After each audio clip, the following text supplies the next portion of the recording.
Welcome back to another technical deep dive here in the debug zone.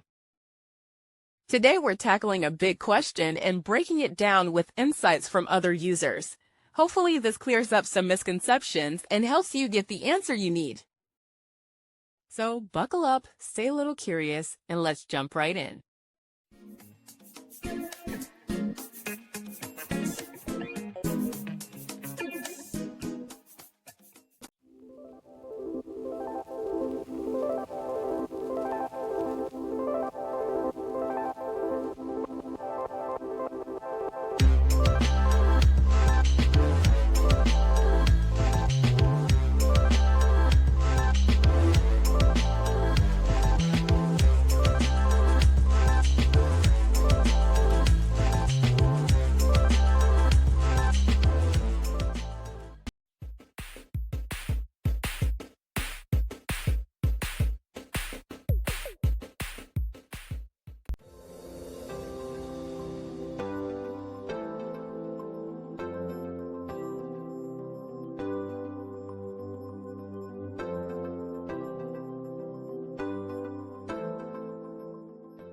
And that's a wrap.